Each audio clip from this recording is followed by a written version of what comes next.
Bienvenue sur ma chaîne vidéo. Mon nom est Dan Solo. Aujourd'hui, je vais faire mon top 10 de mes meilleurs jeux solo. J'ai seulement puisé dans ma collection à moi de tous les jeux que j'ai joués en mode solo. Il y en existe plus que ça, mais dans ma collection, j'ai des jeux qui peuvent jouer à 1 à 4 joueurs, 2 à 4 joueurs, 5 joueurs. Mais j'ai des jeux aussi qui peuvent se jouer solo, mais qui sont intégrés dans le jeu. C'est-à-dire que ce n'est pas une variante qu'on peut trouver sur Board Game Geek, mettons. C'est vraiment un solo qui a été conçu par l'éditeur du jeu ou du concepteur du jeu, ou même qui a été conçu par une tierce compagnie comme le jeu Site qui était fait par Automa Factory, qui est une autre compagnie qui fait des modes solo pour des jeux de d'autres compagnies. Donc, j'ai exactement 20 jeux ici dans ma collection qui peuvent se jouer solo. Je vais vous énumérer mes 20 jeux que je possède. Et par la suite, je vais vous donner mon top 10 de ces 20 jeux-là. En passant, je prends l'idée, pas du top 10, mais l'idée des cartons de Martin, de la zone de jeux de société, qui était une très bonne chaîne de vidéos. Martin fait de très bonnes vidéos sur soit le déballage, ou des jeux qui présentent des parties. Donc, je vous suggère Zone Jeux de société sur YouTube. Vous allez très apprécier ça. Donc, je vais commencer. Vous allez voir tous les jeux apparaître ici à ma gauche ou à ma droite à vous. Et puis, par la suite, je vais vous donner le top 10. Alors, je commence. Je ne ferai pas de description des jeux. Je vais simplement les énumérer un après l'autre et c'est tout.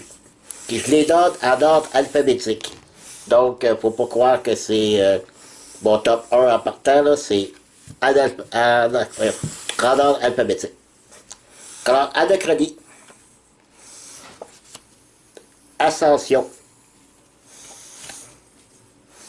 Conflict of Hero, qui n'est pas un jeu solo, mais ils ont sorti une extension qu'on peut jouer solo. Donc je l'ai inclus dans ma liste parce que on peut maintenant le jouer solo. Hit Z Road, Horror Arkham, Horror Arkham, le jeu de cartes. Le Seigneur des Anneaux, jeu de cartes. Le Signe des Anciens. Le Château de Bourgogne, le jeu de cartes. Les Contrées de l'horreur. Bench Night. Orléans, plus l'Orléans Invasion. Que lui ici, Orléans tout seul, on ne peut pas jouer seul. Mais avec son extension Invasion, on peut maintenant le jouer seul. Pandémie, le remède. Robinson Crusoe. Runebound, sa première édition. Site. Terraforming Mars. Thunderstone. Viking Gone Wild. Et le 20e, Zombicide Black Flag.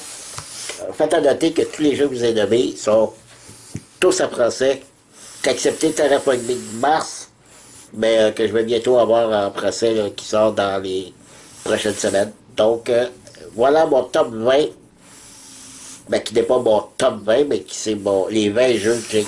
Donc, je vais couper la vidéo, le temps de remettre ça en ordre, mon top 10, et je reviens. Et voilà, de retour pour, finalement, le top 10.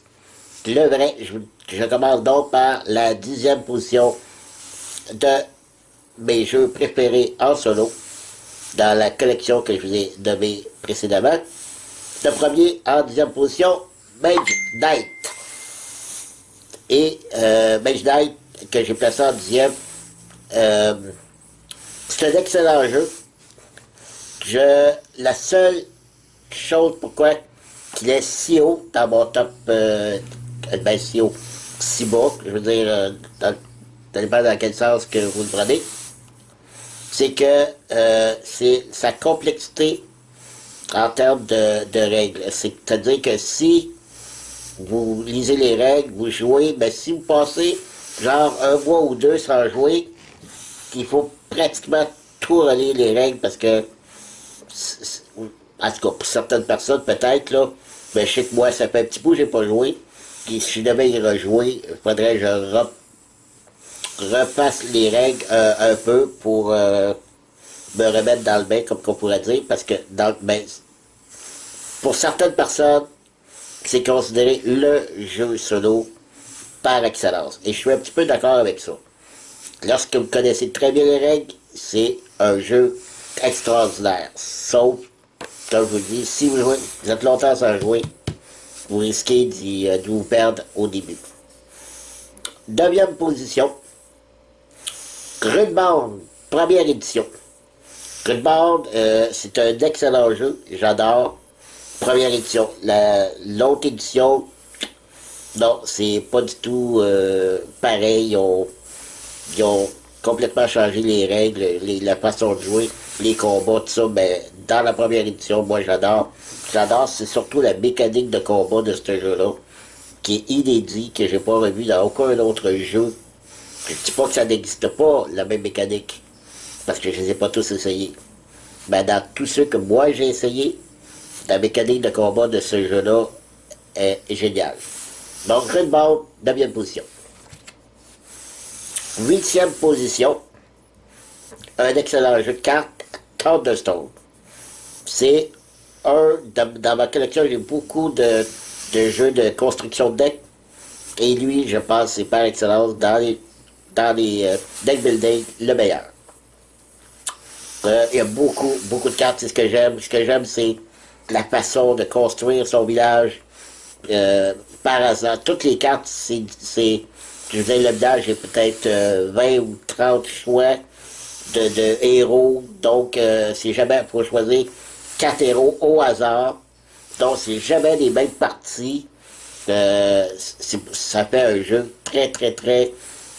La rejouabilité est énorme. 8e position. 7e position. Zombicide Black Plague. Si j'avais eu Zombicide, genre saison 2 ou saison 3, peut-être qu'il aurait été plus haut. Zombicide Black Plague, ce qui manque, c'est tout l'aspect de matériel qu'il y avait dans le 2 ou dans le 3, ou même dans le 1, des voitures, des tourelles dans Zombicide ça se passe dans une prison. Je trouve que c'est un petit peu vide dans Black Plague. Je sais que c'est du Moyen-Âge, on ne peut pas avoir de voiture ou ces choses-là. Il y aurait pu, je sais pas, mettre des chevaux. Ça manque un petit peu de profondeur. Mais ça reste que c'est un zombicide. J'adore les zombicides, donc il est quand même placé 7e position. Il y en a qui vont peut-être trouver ça dur, la 6e position, parce qu'il y en a qui, pour eux, c'est le top 1. Sight. Je l'ai placé en 6e position. Puis j'y ai pas joué énormément. En fait, j'ai joué qu'une seule fois.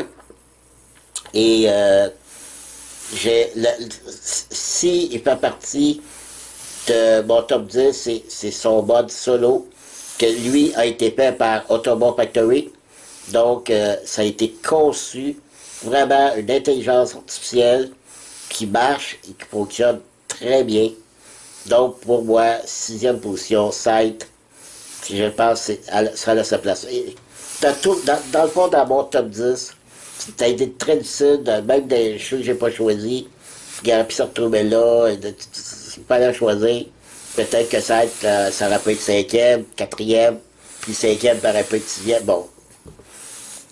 fallait que je me décide. Donc, 5, 6e position.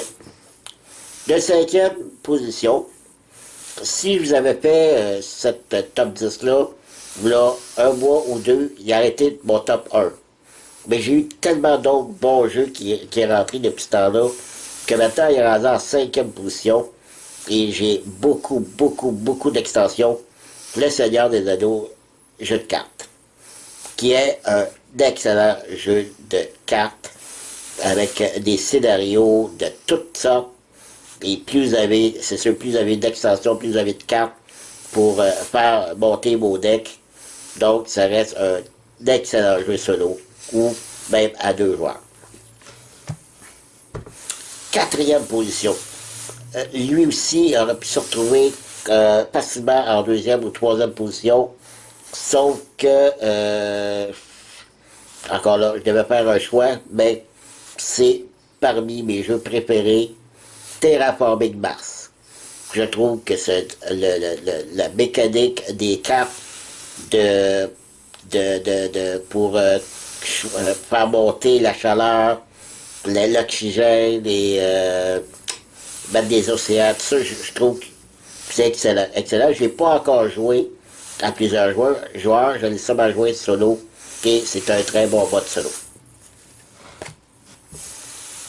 3e position. Alors, on tombe dans le top 3. 3e position, qui est un des favoris, bien sûr, le Signe des Anciens. Donc, ce jeu-là que je possède avec toutes les extensions qui sont déjà sorties. C'est un excellent jeu de dés et d'aventure dans le musée, parce que ça se passe dans un musée. Donc, j'adore le Signe des Anciens, 3e position. 2e position, Anachronie. Pour certains, peut-être que ça ne serait pas dans leur top 10. Parce que si vous n'aimez pas passer 30, j'exagère peut-être 30 minutes, mettons 20 minutes à l'installation du setup du jeu, c'est ce qui fait peut-être qui fait que peut-être pas qu'il se retrouverait premier dans mon top 10, parce que mon premier, pour l'instant, il est indéclassable. Anachronie, une fois installé, je trouve que le mode solo, le plateau de joueurs solo qui s'appelle le Chronomot, c'est pour moi le meilleur AI inventé jusqu'à ce jour. C'est pas vrai. Pas jusqu'à ce jour, parce que je connais pas tous les jeux. Mais là, tous ceux que j'ai, c'est le meilleur AI, intelligence artificielle, jusqu'à ce jour, dans mes jeux que j'ai. Très bien fait. Donc, Anachronie, 2e position. Et là, vous vous demandez, dans ma première position, ça va faire plaisir à Maurice Lapierre, que lui ici, qui adore, tout comme le Signe des Anciens, en 3e position. Alors, Maurice, première position. Attention, roulement de tambour.